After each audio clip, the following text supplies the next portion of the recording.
Good morning, friends. I'm Aarti. I'm going to dictate you transcription number 14, Kailash Chandra. Please like the video, subscribe the channel, and press the bell icon. 5 seconds.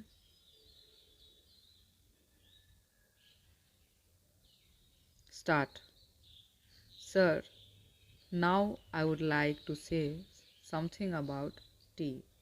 This time there is taxation on common tea, the tea that we are consuming here, so that there can be more earnings through export. But if we examine this tea industry, we will find that we are not getting good results either by the efforts of the tea board or by the efforts of government. One fourth of the production of the whole country is represented by tea, but that much of attention is not given by the government to this industry. They think that it is already getting foreign earning and so it should continue to get it. But efforts should be made not only to develop this industry but also to improve the industry through research and other things. As you know, in some parts, the foreign companies which are working here are neglecting this industry. They are only after the profits. They are not thinking of the development of the industry. There is room for development in many respects, but it all depends upon research work.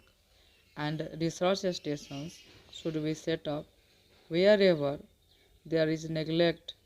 No doubt the tea board is there, but the tea board is not saying to these things. That is our complaint. In the tea board, people are there who are not at all eager to see how this industry could be developed, how we could earn more profits, how the quality could be improved, and how the quantity could be increased. We are not saying to that. I come from a part where the tea industry plays an important part in the economy of that area.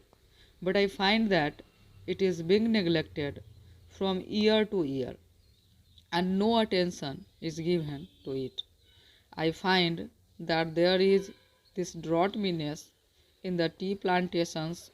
As a result, no further improvement in plantation is made. There the development of tea can be undertaken. I only suggest this to our finance minister. When you are giving relief to coffee, why are you not giving relief to tea, which is earning much more foreign exchange? I humbly urge our finance minister to see to it and remove this burden on common tea. Now I would like to say a word about betel nut. There is taxation on betel nut which is imported. In my part, large quantities of betel nuts are being smuggled. So there was a representation from that area saying that betel nuts should also come within the purview of customs duty and that part should be declared a port. A representation was made to the finance ministry as also the commerce and industry ministry, but nothing is done.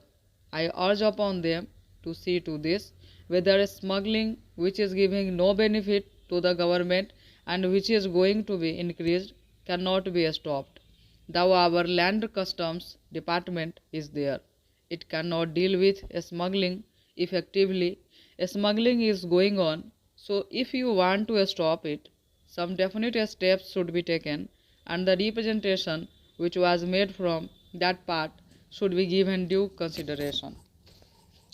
Now, some other friend also touched upon rural economy and cottage and village industries. One thing we must do.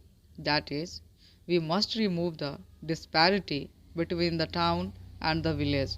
If we are to remove it, what would be done?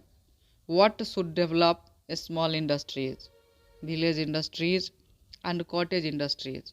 How can they be developed? For that, power should be there. Now, my honorable friend was saying that out of 6 lakhs of villages, only 19,000 villages have been electrified. This is meager. If village electrification is not given due consideration, we cannot make progress. When our draft 5-year plan was discussed among members of parliament, I asked for information about how much of village electrification was contemplated in the third 5-year plan. The answer was very unsatisfactory. Unless you develop your village industries, how can you advance? They are also contemplating to employ the surplus labor and also agricultural peasants who are not wholly employed to develop village industries and to make a plan. But unless power is supplied, unless you have a good scheme of rural electrification, how can village industries be developed? In these modern days, we say big things. We say here and we shout from housetops that so much is being done for the rural areas, but actually we are not doing what should be done. If rural electrification is there, then rural industries can be developed. Otherwise, they cannot be developed. Unemployment cannot be solved. The only solution for unemployment is the development of small industries and cottage industries. Otherwise, unemployment will increase year by year and there will be frustration among young men, particularly among the educated. Stop. Please like the video and share.